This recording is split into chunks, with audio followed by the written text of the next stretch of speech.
You know those products where you open the box and instantly think, alright, I'm either about to fall in love with this thing or it's going to annoy me in ways I didn't know were possible.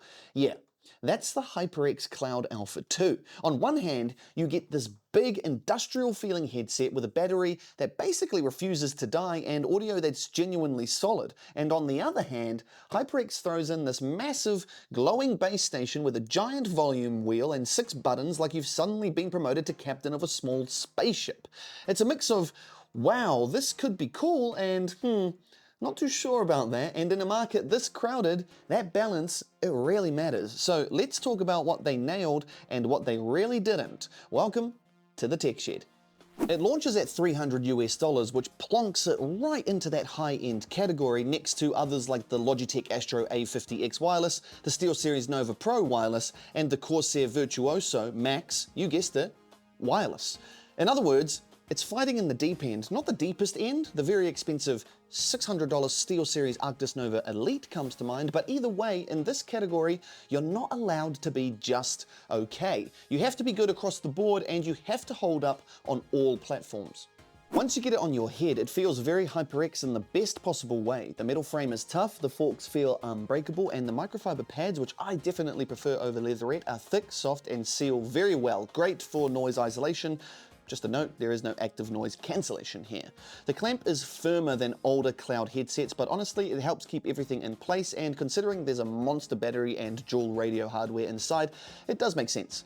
It weighs just under 350 grams, which is a bit heavy, but the headband spreads it well, so it never feels like you're donning a concrete block or something extremely heavy. The controls are all physical and easy to find without looking. You've got your power button, mic mute button, USB-C for charging, the 3.5mm analog jack, and the port for the detachable boom mic on the left, and a volume roller multifunction button, play, pause, skip track, you know the deal, and a mode switch toggle on the right. There are no touch panels, just real buttons that behave exactly how you'd expect. And yes, the headset has built-in internal mics. If you pop the boom mic off, it automatically switches to them.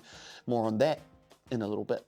Now for the interesting part. The base station. Yes, this base station. It's honestly pretty bad. You need it to get the full experience because it handles the 2.4 GHz wireless connection. It also has quick controls for things like the game and chat audio balance, switching between EQ presets, volume, mic monitoring, and mute. You can use the app for all of those as well, but that's not a great option. I'll go into that a bit more soon. So, on paper, this sounds powerful, but in practice it's just a very frustrating, and I'd go as far as saying unnecessary, gimmick. It looks premium on the desk, but the moment you touch it, it feels plasticky. The mute is a way too sensitive touch button, and the buttons along the bottom work, but they feel soft and cheap. Each one has different actions depending on taps or holds, but they never feel like proper tactile controls. For example, you can press the play pause button to play pause or hold it down to skip tracks, that sort of functionality. Customization is very basic as well. When the software actually recognizes the headset, a problem I had a lot, hence why I don't have any footage of this, you can map the buttons to simple functions like, as I say, mic monitoring or chat balance. You can switch them around, or you can assign them to keybinds, but that's basically it. It's not the super programmable hub it looks like.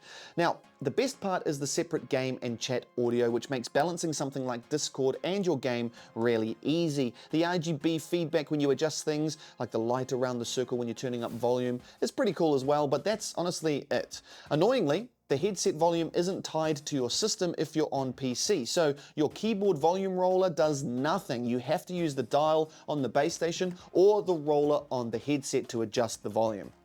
Now, I know it's a lot. Because it's the wireless receiver, you have to use it if you want 2.4 GHz. It's big, bright, and it's fine for PC, but on console, it's just awkward. Yes, it works on PS5 and other consoles, but I imagine most console gamers sit way too far away from their TV for this to actually be of use. I know I do. I sit about 3 meters away. Surely, I'm not meant to run a glowing puck out to my coffee table with a 3-meter cord. And on Xbox, you're stuck using the 3.5mm jack anyway, so the whole thing becomes irrelevant. Overall, it's a cool idea that just doesn't land at all, which is a shame because the headset itself is genuinely very good. Now let's talk about the software, because honestly, it's a dog's breakfast. HyperX is using their Ingenuity software, which is in beta for everything. EQ, button customization, all of it. And the whole experience feels way behind the competition. The first big issue is that nothing saves on the base station. There's no onboard memory at all, so whatever EQ you make, whatever settings you tweak, they only exist when you're running the software on your PC. The moment you unplug and take it to a console, it forgets everything and you're straight back to the default sound. There aren't even any pre-made EQ presets to pick from if you don't want to mess around with EQ bands. Now, for a $300 headset, that's just not acceptable, and I don't think hiding behind a beta is a good excuse, not at this price. The whole thing is also weirdly unstable. The volume loves to randomly drop itself down when you toggle mic monitoring, and when you turn it off, the volume is still all the way down, so you're constantly... It's genuinely annoying because it feels like the software keeps fighting with the headset instead of working with it. And even worse, a lot of times it doesn't even recognize I have my headset connected as mentioned. Then there's the customization, which is limited at best, and look, I don't love dragging on things, but the UI is ugly as well. It feels clunky and unfinished, and overall there's just not a lot here. It does the bare minimum, and even that sometimes feels like a struggle. Now, if you can get it set up, once you're actually listening to the thing, the sound is genuinely good. The dual chamber driver design is here again, and it gives you that classic HyperX tuning. Punchy bass, clean mids, crisp enough highs, but without going into that sort of ice pick in your ear territory. Spatial audio support is here as well. On PC, it widens the soundstage nicely with directional sounds working well. On PlayStation, you use Sony's 3D Tempest instead, and it works just fine. On Xbox Analog, you get whatever the controller gives you. As mentioned, you've got 2.4 GHz via the base station for low latency gaming, and you can run Bluetooth simultaneously for your phone or whatever device you want. Switching between audio sources is seamless, though it's important to know the volume wheel on the base station will only control the headset, not the extra device, so you'll need to use the volume controls on the Bluetooth device to alter that.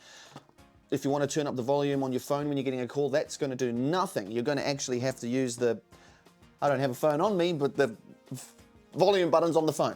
You get it. If you plug in the 3.5mm analog cable, the headset powers down and becomes a passive headphone. It's fine in a pinch, but it's very much a backup mode. And interestingly, there's no wired mode, so you can't plug it in and charge it at the same time. However, with a 250-hour battery, I don't think that's a major issue. Now, the battery is the headline act, which is kind of boring, but even so, it's insanely impressive. HyperX quotes 250 hours on 2.4 GHz alone, and even in mixed mode with Bluetooth running as well, you still get more than 100 hours. It's genuinely ridiculous. This is the single best battery life you can get in a gaming headset right now, I think. You don't charge it. You barely even think about charging it, but if you do charge it, it takes just over 6 hours from empty to full. Really good battery.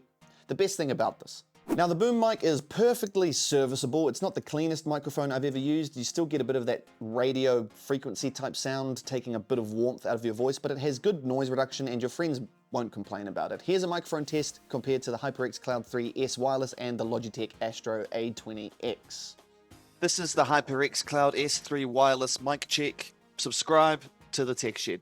This is the Logitech A20X mic test. Subscribe to the Tech Shed. This is the HyperX Cloud Alpha 2 mic check. Subscribe to the Tech Shed. Now, hopefully you can clearly hear the Astro A20X is the winner, providing a very clean and clear sound, with the Alpha 2 sitting in the middle and the Cloud 3S being quite tinny in last place.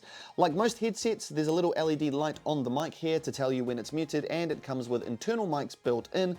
These are mainly designed for talking over the phone, but they're actually pretty good, as you can hear here. This is the HyperX Cloud Alpha 2 internal mics test. Subscribe to the Tech Shed. This is the HyperX Cloud Alpha 2 mic check. Subscribe to the Tech Shed. So here's where I landed with the Cloud Alpha 2 wireless in a nutshell. The headset itself is decent, the build is solid, the comfort is great, the sound is classic HyperX, and the battery is absolutely insane. But the base station?